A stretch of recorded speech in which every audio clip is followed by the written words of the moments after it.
yo esperaba tener un poco más de tiempo, pero veo que el competir contra el hambre va a ser un poco difícil.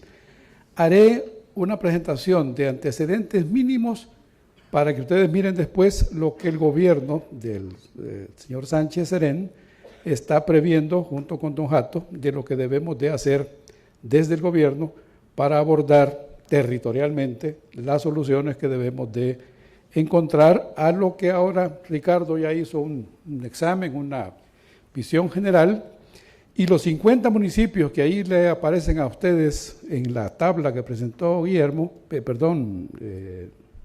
Ricardo, es la base que tomó el Ministerio de Seguridad y Justicia y que fue lo que aprobó el Consejo Nacional de Seguridad para abordar el tema de la violencia y la delincuencia o la inseguridad en general en nuestro país.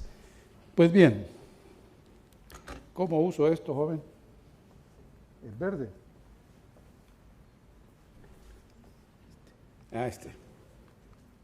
Muy bien. La tecnología me abruma. Muchachos, rápidamente. El presidente de la República convocó a personalidades de nuestro país no porque fueran expertos en seguridad, sino porque tienen sentido común y son líderes de distintas formas de la organización social de nuestro país. Ahí hay empresarios, hay iglesias, hay universidades, hay mujeres organizadas, hay jóvenes organizados, etcétera, etcétera. Y aquí está un colega transportista también que es parte de ese consejo. Estas personas tuvieron la conducción de decirnos a los técnicos cómo debiéramos de hacer y abordar la creación de un documento que diese pie para que comprendiésemos todos en el país por dónde es que está la procesión que nos debe de guiar. En esa medida y en esa perspectiva, el PNUD actúa como secretaría técnica y don Jato es como el secretario ejecutivo, digamos. Y entonces esa relación ha permitido entonces tener un trabajo que arribó a enero del 2015, cuando el señor presidente recibió un documento que le permitió ver qué es lo que podríamos hacer para abordar el tema de la inseguridad. Y en esa medida, este documento que recibió el señor presidente, pues procuró estar en consonancia con otras perspectivas y políticas públicas que el gobierno está desarrollando. Como era una difícil situación, entonces el presidente decidió que don Jato Adbún debiera de ser su comisionado presidencial para que lleve adelante las facilidades o la facilitación de cómo podemos hacer realidad ese documento que ahora mismo voy a explicar. El Consejo está relacionado, el Consejo de Seguridad está relacionado con otros consejos. Ahora mismo funciona el Consejo de Educación y está por ser, ya está funcionando, pero no ha sido públicamente decidido todavía por el señor presidente de la República hacer pues la creación oficial de un Consejo de Sustentabilidad. Se está también trabajando en la idea de que puede haber un consejo sobre empleo y hay otras posibilidades. Esto es una manera de combinar lo que se está haciendo en ámbitos diversos de la vida nacional para que estén correlacionados. Esta lámina es importante en el sentido de que los responsables de ejecutar esto somos los que constituimos el Estado salvadoreño.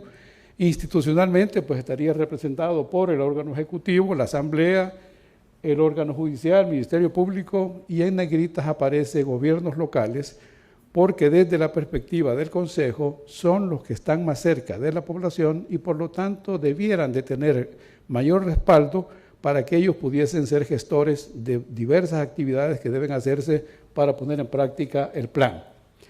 El Consejo, a su vez, y los gobiernos locales, además de estar vinculados con la población, tienen la posibilidad de encontrarse con iglesias, con empresarios, con otras organizaciones de la sociedad civil y también reciben apoyo de la comunidad internacional que nos ayuda con programas. El Consejo Nacional de Seguridad tiene un proceso, ha creado un grupo de trabajo que da seguimiento a lo que estamos realizando. ¿En qué consiste? ¿Cuál es la lógica de ese documento que el Consejo aprobó? En primer lugar, está referido a la Política Nacional de Prevención, que tiene 5 ejes, como ustedes pueden ver ahí. Uno, el de prevención de violencia; el segundo, control y persecución penal; tercero, rehabilitación e inserción social; el cuarto se refiere a protección y atención a víctimas; y el quinto, fortalecimiento institucional. El Consejo aprobó un documento que tiene 5 ejes, esos que he mencionado, y 124 acciones que son de inmediato puesta en práctica, y algunas que llevarían 2, 3 o 4 años. Para cada uno de los ejes, ese Consejo Nacional ha definido qué es lo que pretende hacer, a qué le tira. Si se habla de prevención de violencia, el Consejo dice: podemos prevenirla si creamos mejores condiciones y si la gente tiene la posibilidad de vivir un poco mejor y sacar del hoyo a los que están más fregados, más marginados, y eso podría dar una posibilidad de impacto en la reducción de la violencia. Cuando se refieren al control y persecución penal, lo que el Consejo ha dicho es que la gente no tiene confianza en el sistema judicial. La gente dice: los fiscales han vendido, los jueces tienen sacadores, la policía está corrupta.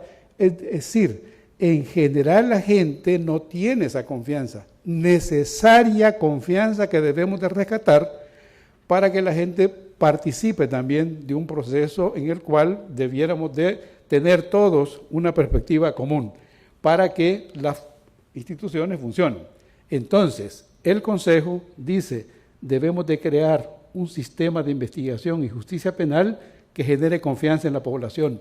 A eso, por supuesto, habrá que hacer una serie de medidas que están contenidas en el documento, y para eso es que está trabajándose con la Corte Suprema, con la Fiscalía y otras entidades. Cuando se habla de rehabilitar e inserción social, se están refiriendo a que muchas de las actividades delictivas se hacen desde las cárceles, se hace la llamada, la inducción, en fin. Y también se tiene el conocimiento de que estas personas que ahora están cumpliendo penas de 3, 4, 5 o 6 años, ya está calculado por parte de los centros penales cuántas gentes nos van a ir saliendo y nos van a ir a generar situaciones delictivas a las mismas comunidades de donde han salido. Por lo tanto, la perspectiva que tiene el Consejo es que debemos de crear con los parientes, los familiares o los grupos sociales vinculados geográficamente o de vivencia de estos delincuentes, debemos de crear condiciones para que se rehabiliten tanto dentro de las cárceles como cuando salgan de las cárceles. Ese proceso tiene que ver incluso con la ley que ahora mismo, ese proyecto de ley que se presentó recientemente.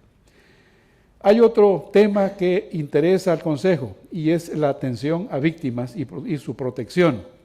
Ahí hay debilidad del Estado. El gobierno central apenas tiene una oficina en el Ministerio de Justicia que tiene como 12 empleados que atienden a las víctimas para todo el país. Es obvio que eso no puede ser algo que dé esa posibilidad, porque de víctimas no solo son las dolientes que pierden a sus parientes porque son asesinados, sino mujeres violadas, niños ultrajados, golpizas, en fin, la violencia cotidiana también genera muchas víctimas dentro de nuestra sociedad. Y finalmente, hay necesidad de mejorar la eficiencia del Estado porque durante los últimos 35, 40 años se debilitó el Estado y por lo tanto somos incapaces de tener la eficacia o la efectividad de poner en práctica nuestras políticas públicas porque no funcionamos. Eso es para nosotros los salvadoreños es obvio que tenemos un Estado débil y por lo tanto debemos de tener todo un proceso para que estas cosas que hemos dicho en los 4 elementos anteriores puedan realmente ser efectivos. Me he detenido en esto porque esto da pie para lo siguiente. Perdón. El comisionado presidencial, junto con los miembros del Gabinete de Seguridad, ahí está don Benito Lara y su viceministro y otras entidades, han definido que para abordar este problema, para poder poner en práctica lo que se establece en el Plan El Salvador Seguro, es necesario organizarse desde el gobierno central, porque es el principal implicado, de cierta manera para que podamos ser efectivos en los resultados que buscamos. De tal manera entonces que el comisionado coordina y dirige un grupo de trabajo que está dedicado, uno, al control y recuperación del territorio. Ahí está la PNC, está invitada la Fiscalía, por supuesto, y otras entidades que apoyan. Y ha creado también un equipo de trabajo desde donde se reúnen los distintos ministerios y sus técnicos, el que va a crear oportunidades educativas, otro que va a rehabilitar espacios públicos, otro que va a crear oportunidades para la inserción productiva y otro finalmente dedicado a la oferta de los servicios a las familias y a las personas. Estos 4 últimos están orientados, y por supuesto también el del territorio, a pensar en qué es la comunidad, la familia y la escuela como los grupos sociales importantes y geográficamente ubicados en donde debemos de expresar este tipo de trabajo que ahora mismo yo voy a explicarles a ustedes. Esta hoja de ruta lo que significa es que en este momento estamos en esta parte, después de haber hecho investigaciones, diagnósticos y otro tipo de trabajo que nos ha llevado a la posibilidad de hacer documentos, ya explicaré, para 10 municipios, estamos ahora mismo estableciendo cuánto nos costaría o nos va a costar y cuánta es la brecha financiera que ahora tenemos, con la posibilidad de entregarlo al señor secretario Adbun para que él a su vez lo presente en el Consejo Nacional y haya aprobación por parte del Consejo, porque eso tiene que ver con el financiamiento que debemos de dar a las acciones que debemos de realizar. Entonces, estas fotografías solo muestran algo que a mí me interesa mostrar después a ustedes. Hemos hecho talleres desde ese equipo que ya mencioné atrás en esta estructura, con los alcaldes y alcaldesas de los 10 municipios que han sido seleccionados por el Consejo como los prioritarios. 10 municipios que seguramente están en la lista que don Ricardo Córdoba nos ha mostrado, de esos en donde hay la mayor frecuencia de asesinatos. Entonces, hemos hecho esos talleres con estas personas con la finalidad de hacer lo siguiente.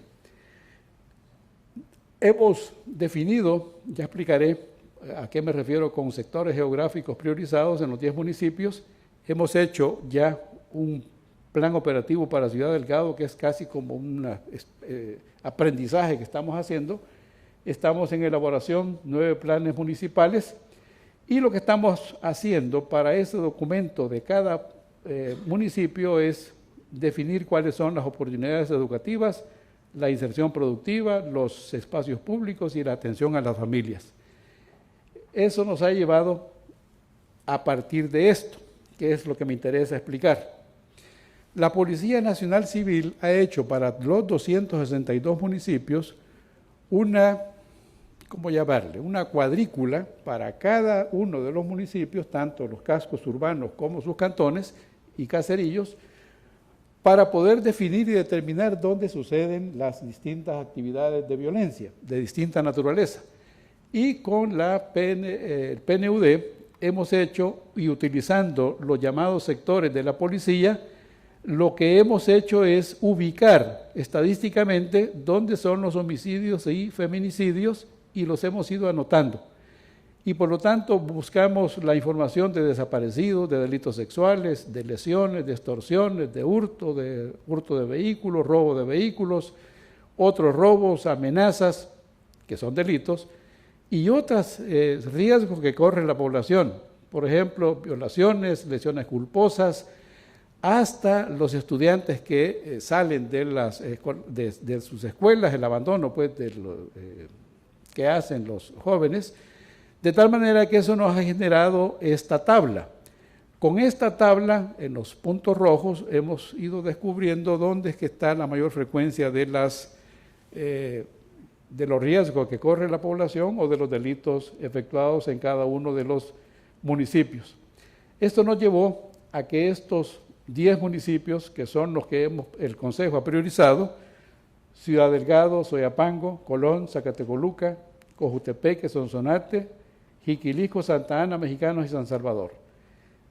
La PNC ha establecido ahí 418 sectores, ya veré un mapa para explicar a qué me refiero.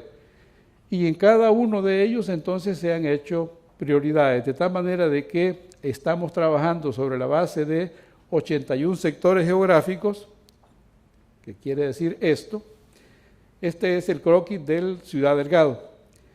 Y cada uno de estos es lo que la PNC ha dibujado. Y estos dibujos representan la definición, por ejemplo, el sector 191.4 en Ciudad Delgado. Eso incluye al barrio San Sebastián, que a su vez incluye Reparto Lomas del Río, Comunidad Rosita, Calle Texincal, etcétera, etcétera, y así cada uno de estos. Entonces, al haber hecho esta definición, cuando trabajamos con el alcalde y los policías jefes que están en Ciudad Delgado, hubo una discusión del alcalde y su consejo de cuáles son los lugares más peligrosos, dónde es que se generan con más frecuencia los distintos delitos o riesgos que sufre la población. Eso llevó entonces a que en una discusión con esa tabla que yo les mostré anteriormente, se definieran en este caso estos 5 ámbitos geográficos. Allí la discusión ha sugerido por parte de los alcaldes qué podemos hacer en esos lugares que nos permita recuperar el territorio o qué otro tipo de acción podemos hacer, porque sería la prioridad geográfica en donde hay habitantes que están sufriendo las consecuencias de distintas formas de violencia o de delincuentes organizados. Llevó entonces a establecer con el alcalde y la PNC, los jefes, que en estos 2 que aparecen aquí arriba, allí lo que debe de hacerse es una intervención policial sostenida de tal manera de que podamos, don Jato usó la palabra limpiar, pero no quería decir lo que dieron a entender en algunos periódicos. Quiere decir que debemos de tener la posibilidad de controlar a los líderes y cabecillas que están en esos lugares, de tal manera de hacer la investigación junto con la Fiscalía y la PNC, de tal manera de poder personalizar cuáles son los delitos que esas personas o individuos han hecho, de tal manera de procesarlos. Y eso significaría entonces hacer una acción de recuperación de territorio. Si ustedes quieren, podemos llamarle a eso una acción represiva. Porque en estos otros, aunque hay, digamos, presencia de pandillas y de delincuentes, las maras, hay menos acción violenta de ellos y por lo tanto podemos desde el gobierno hacer otro tipo de actividades que permitan que podamos atender a víctimas, que podamos crear las condiciones para la oportunidad educativa, que podamos crear atención a mujeres, etcétera, etcétera. De tal manera entonces, muchachas, muchachos, que haber hecho esto para los 10 municipios nos ha permitido entonces tener un conocimiento con más claridad de dónde debemos de actuar. Este es el municipio de Mexicanos, este es Soyapango, este es Sonsonate, Colón, San Salvador, Santa Ana, Jiquilisco, que vean, es una dificultad ese municipio pegado al mar, Cojutepeque y Zacatecoluca. Entonces, ¿qué ha hecho el secretario Asbun? Lo que ha promovido es la creación de equipos de trabajo, de tal manera que para poder controlar el territorio es obvio que eso será de la PNC, en algunos casos pues actuará la Fuerza Armada en coordinación con la Fiscalía. Y para las denominadas oportunidades educativas, pues el líder ahí es el Ministerio de Educación, más el Instituto de Deportes, el Consejo para la Niñez, Adolescencia, gracias, el ISDEMO, el INJUVE, el ISNA, FOSALUD y la alcaldía, por supuesto. Y para las oportunidades de inserción productiva, pues también estamos al frente ahí con CONAMIP, el FIDEL, el Ministerio de Trabajo, el Ministerio de Economía, etcétera. Para la rehabilitación y dinamización de espacios públicos está el Ministerio de Obras Públicas, el Viceministerio de Transporte, el FOVIAL, el FIDEL, etcétera.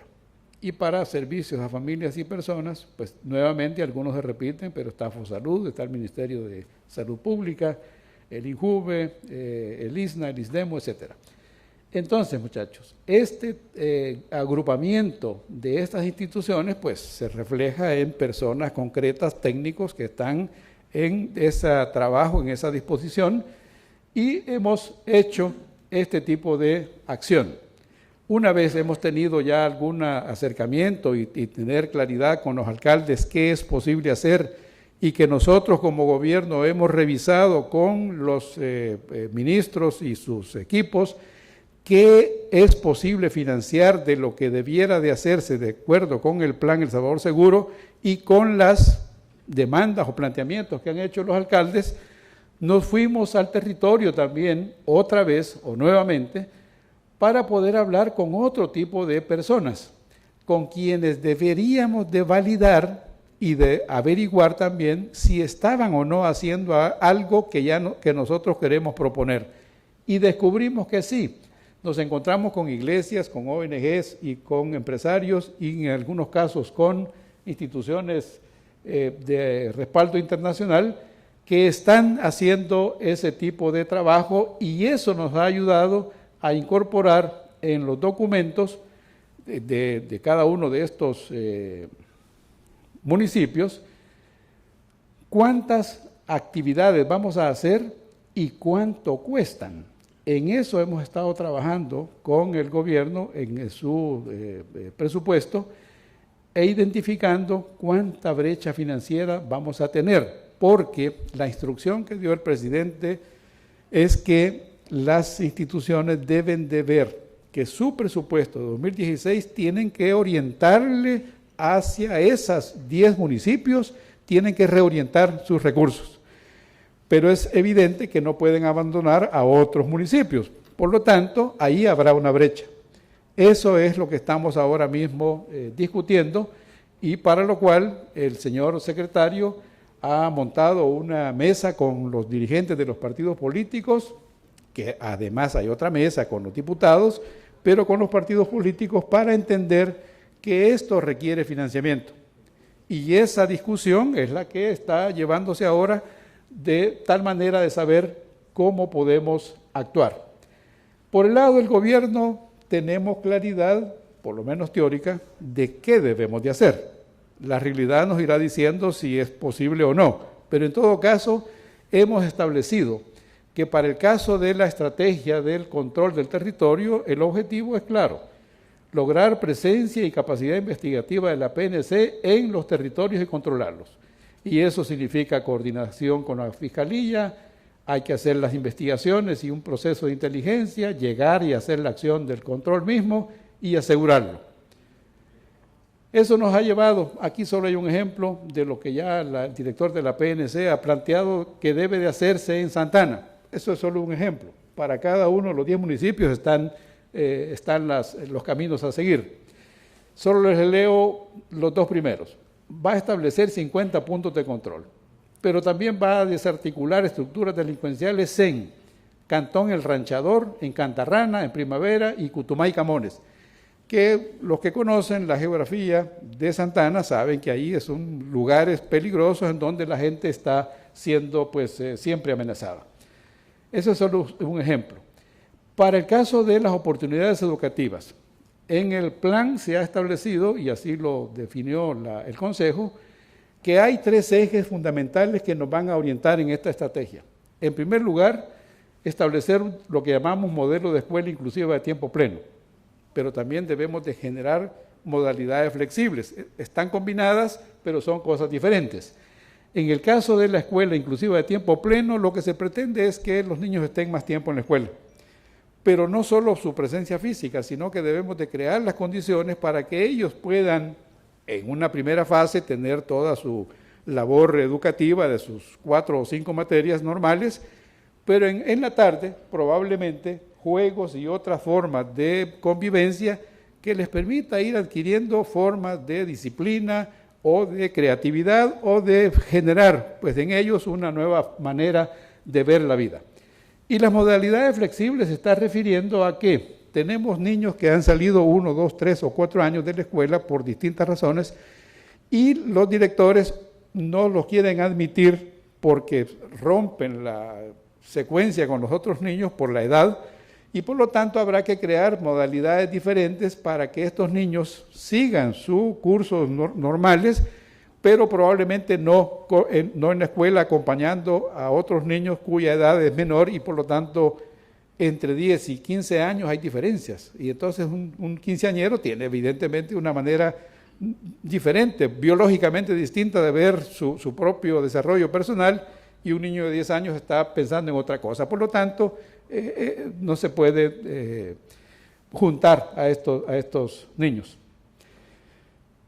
También se pretende, en este caso de las oportunidades educativas, que haya la posibilidad o la necesidad más bien de incluir a todos aquellos niños que están en edad escolar y ahora no lo hacen, de buscar la manera en que deben de incorporarse. Eso es un enorme desafío el que tenemos. Por ejemplo, en Ciudad Delgado hemos descubierto que hay en la escuela 5,000 niños, entre la edad de los 3, 4 años hasta como los 19 años. Pero el mismo número hay de 5,000 muchachos de las mismas edades que no hacen nada, que no estudian ni trabajan. Y por lo tanto es dar oportunidades a 5,000 jóvenes es un desafío enorme para el alcalde y por supuesto para el gobierno nacional. Y seguramente así tendremos otro tipo de cifras para los muchachos en los 10 municipios que tenemos. Hay un déficit que sí está, digamos, también identificado, que la infraestructura escolar adolece de deficiencias y por lo tanto habrá que superar. Entonces, aquí hay un ejemplo de lo que haremos en esos 3 ámbitos para Soyapango. Inicialmente el MINED ha calculado que podría hacer 32 acciones que le costarían $5.200.000, pero eso está variando. Ya ellos entraron en otra discusión y probablemente eso sea mucho más en el fondo para el 2016. En el caso de las oportunidades de inserción productivas, la lógica es la misma, muchachos. Estamos trabajando con esos equipos de tal manera de crear condiciones para varias cosas, para que los que ya tienen alguna pequeña empresa o más puedan tener crecimiento y den oportunidades de empleo, y también por el lado de los que no tienen esa oportunidad, crearles la enseñanza adecuada, de tal manera que puedan o emplearse asalariadamente o crear ellos también su propia forma personal de ingresos. Entonces, la lógica es la misma. Tenemos en Zacatecoluca cosas que vamos a hacer y ya están, digamos, pensadas y discutidas con las gentes del territorio. Y para los 10 municipios hemos calculado ya con nuestras colegas de las distintas instituciones que podríamos hacer 253 actividades que valen $18.600.000. Eso también puede variar porque estamos haciendo, digamos, como ajustes a los cálculos que ellos han hecho. Para los espacios públicos, aquí nos referimos a que hay la necesidad de que lugares de recreo o de convivencia o de deportes deban ser recuperados y tener, digamos, el cuidado de que no nos suceda como en Mexicanos, que se hizo un pequeño parque y los tienen las maras y no pueden entrar nadie más, porque no tuvimos la posibilidad de pensar previo que hay que recuperar, pero hay que usar el territorio y hay que usarlo de manera sistemática, facilitado por todas las entidades públicas, empezando, digamos, por la alcaldía y en coordinación con ellos. Pues bien, eso y otras cosas que se requieren como callejones que no tienen alumbrado eléctrico o aceras que no permiten que la gente pueda transitar con bien, o pequeños tramos de carretera que deben ser abordados, en fin, eso está pensado. Y no me detengo en Cojutepeque, pero los ejemplos es para eso.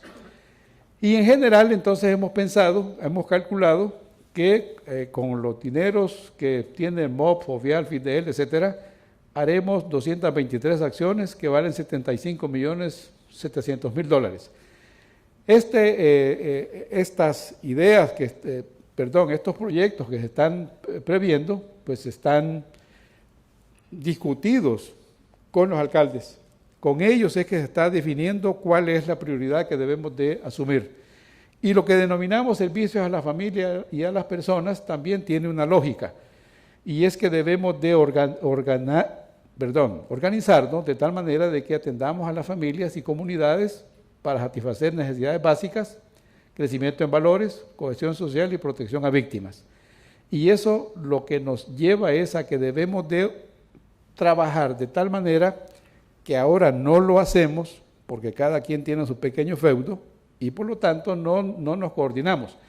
Y ahora sí estamos claramente identificando qué debe de hacer Fosalud, qué hace el ISNA, qué hace la Fiscalía, etcétera, de tal manera que podamos nosotros juntos hacer estas 167 acciones que valen $4.300.000 para los 10 municipios. Finalmente, muchachos, esta lámina lo que presenta es, digamos, la totalidad que ya hemos previsto. 103 millones, casi 104 millones, es lo que en primera instancia el gobierno de El Salvador va a disponer para hacer acciones en los 10 municipios. Esto no incluye esa diferencial o esa brecha que tenemos y la estamos pues ahora mismo calculando. Para esto es que está trabajando el gobierno. Aquí está Beat, si luego tienen preguntas de esas, a Beat le pediré que aclare cómo es que estamos calculando los costos y qué medidas se van a tomar y cómo lo está haciendo el señor presidente y don Hato, de tal manera de responder efectivamente con esto. Esta es la información que yo tenía para ustedes, muchachos, muchas gracias por su atención. Si tiene preguntas, y si no, nos vamos.